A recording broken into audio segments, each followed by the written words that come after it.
markii laga laayay almuhim inuu hadido isku dayay waraaqo u soo diray wuxuu yiri xoogan kugu maqoonina hadii kale isdhiib tiina waa ka diiday dagaal weyn iyo tacbi'a weyn ay soo qaadeen sayidkii daraawiishta ayakuna waa isdiyaariyeen macaarik badan bay isaga hor yimaadeen waxay ku dhamaatay in gaaladii uu jabxun gaaro koofil waa la dilo ciidanka ninkii watay markaad gabaga aad taqaanin maartay laga tiriyay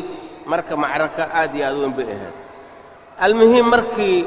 ciidamadii bariga ama dhulka iyo baxriyaadka ay wax ka tari waayeen markii dambe oo dagaalkii koobaad ay xulafada ay ku guuleysteen 1920kii ayaa marka daa'iraadkii marka la soo adeegsaday oo qalcaadkii iyo meelihii dhammaan la duqooyay waxay ku kaliftay marka inay dhulkii ay ka cararaan oo sayidkii oo dhinacaas maanta ma arkaysa email iyo meelahaas u cararo adiga asagoo isla inuu ciidamadiisii inuu habeeyo oo dib ugu soo rogaal celiyo ayaa geeridii ku timid isticmaalkii marka dhulkii waa isku ballaariyay laakiin haddana Soomaalidii dhaqdhaqaaqoodii iyo difaacoodii diinta ma uusan dhamaanin xarakaad adiga nidaaliya oo xirimadoona oo diina aan ka maran ayaa la aasaasay almuhim waxa marka lagu guuleystay shantii Soomaalida laba kamida inay 60kii ay midoobaan oo jamhuuriyadda Soomaal ay maartay ay dhisaan taa markay hirgashay kolley waaqacaas waxaa keenay dagaalkii labaad iyo jabkii weynaa oo mustacmiriintii soo gaaray Ingiriiska iyo Faransiiska iyo quwo cusub oo meesha soo gasho Ameerikaanka iyo Ruushka ayagu markaas rabay in Faransiiska Ingiriiska wixii gacanta ku jir laga bixiyo marka xorriyad adiga iska maartay yani sandareera iska ah oo maaweela iyo caalamkii la siiyay laakiin ay ka dambeysay nooc labaad oo isticmaar taasa marka laga faa'iideystay adiga xorriyadii sidaas baa maartay lagu soo qaatay laakiin haddana waxa weeyaan kama aysan harin Soomaalida makrigii iyo kaydkii maartay lala damacsanaa kulli waa laba ahdi baa la soo maray ahdigii xukuumaadka dimuqraadiga ahaa iyo ahdigii dhamma oo shuuciga ama ishtiraakiyada maanta ma arkaysa dictatorka ahaa kulli marka ummadda Soomaalida markaad u fiirsato waxyaalaha mazaayaadkooda iyo dhacfigoodaba oo ama horumarka keento ama jabka keento waxay u badan tahay waxyaalo mutakarrira Soomaalida taariikhdooda way soo noqotaa cawaamil ijtimaaciyo ka buuxda iyo cawaamil nafsiyo oo badan oo ka buuxda ayaa keenaysa marka inay wixii ay had iyo gooraale ay maartay ay soo takarrur ay soo noqdaan had iyo gooraale oo taariikhda aan maartay aan laga faa'iideysan awalan markii aan fiirno cawaamilka nafsiga ee ka qayb qaadanaysa maartay numuwiga horukaca ama hubuudka oo badanaan u badan tahay markaan cawaamisheena fiiriyo waxyaalaha hubuudka keeni kara aniga markaan maskaxdeeda la tasho waa sida soo socdo awalan Soomaalidu waa dad dhaqdhaqaaq badan oo takhdiid badan oo nashaad badan isku dayi kara tagyiirka inay wax bedelaan oo maartay ay guul gaaraan runtii waan u nasiib badan yihiin hadiyo gooraale waxyaalaha sharaacaadka marka ay dhacaan inay Soomaalidu awood iyo maartay nashaad iyo xamaas iyo hagar la'aan ay wax ku muuqoonayaan وبعدين إلهنا وأسهل ومحظوظين واي إن يوحي أي ربين أي ماش أي قول أي كجاران لكن دبعتض وحوي Soomaalida waxaa ku agadag inay munjazaad gaaraan oo waxyaalo horumar weyn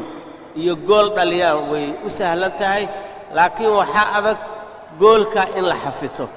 oo munjazaadkii la gaaray al-ihtifaadu biha in la xafito oo wixii inta la yaco oo ay sifir ay gaaraan haddana min jadida laga soo bilaaba taas waxyaalaha dhibaatada keeno waxa kamid ah Soomaalida sida qaalibka u badan waxa weeye dadka madaxda u noqda ama madaxweynaha ahaado ama zaciim qabiilaha ahaado ama qofku hadii uu quwo helo oo madaxba noqdo daa'iman waxay u badan tahay in quruur uu ku dhaco iyo kadsooni iyo maaragtay amar ku taaglayn oo dadka uuna talada ka wadaajin nabadda iyo maanta ummadda isku xirkeeda inuusan ku dadaalin oo is yiraahdo wax kasta maaragtay waa maquuni kartaa dhinaca kale oo shucuubta ama dadka loo taliyo ama khusuumta ayagana waxa la yiraahdaa isku sabar iyo qofka maanta waa ugu jirtaahe yiisan maslaxada caama burburine bal hal isu sabro oo waqti hal isla sugo la fahmi karo way yartahay taa marka waxay keenaa hadiyo gooraale in xuruub daakhiliya iyo intiqaamaad kala aarsi inay meesha timaado tan saddexaad iyadana waxaa jirta haddii ay Soomaalidu wax gacanta ku haysato oo wax aad u weyn xarnimay heshay cadawgii bay ka adkaatay injaazaad baa la dhaliyay waxa la haysto qiimal ma la siin maayo waxa la raadinaa waxa maqan waxa la raadinaa Soomaalidu waana kama waxay yiraahdaan miro guntu ku jira miro geedkii looma daadiyo waxa la rabay injaazaadka in la xifito hadhowna waxa lagu darsan karo marka tan inta la iloobo ayaa marka wax maqana la raadinaa wixii haddii la raadiyo macquul hadda ma tahay oo tan haddii la raadmo wixii yaa dhumaay mise waa la helaa miisaan ma la samaynayo wixii maqana lagu boodaya marka waxaa dhici karta wixii maqna markii lagu boodo tii maqneed inaan la gaarin tii la joogo inay la yacanto waa wax dabeecada hadiyo gooraal ka muuqata taasina hadhow waxay keenaa fashalku inuu degdego nuqdada afaraad oo waxyaalaha maaragtay suquudka keena anaga khaasaan ugu keena waxa weeye la yatacammaquuna fi fahmi al-umuur yani arrimaha jira iyo mashaakilaadka jira iyo ahdaafta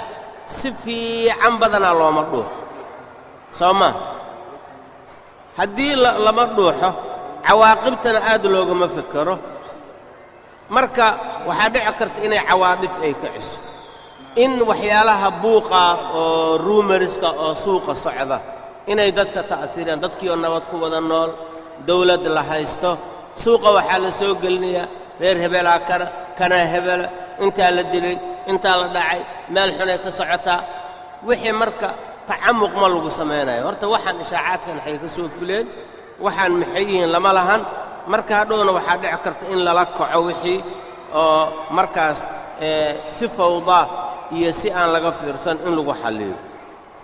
sooma nuqdada kale jirto iyaduna oo qaladka u badan oo dhibaatada noo keenta oo suquudka keenta waxa weey waa dad sariicu at-taqallub gagadoonkooda badan min al-darf ila al-darf yani labada geeska ugu dambeeyo oo koonaha iyo geeska ugu dambeeyo hadda asagoo halka taagan oo geeska xaraarada meesha ugu sareeya asagoo taagan ayuu haddana in badan ay buruudada meesha ugu dambeeyo istaagayaan waxa dhici karta hadda midalan in dadka diin laga la hadlayo wadaninimo in laga la hadlaayo masaalix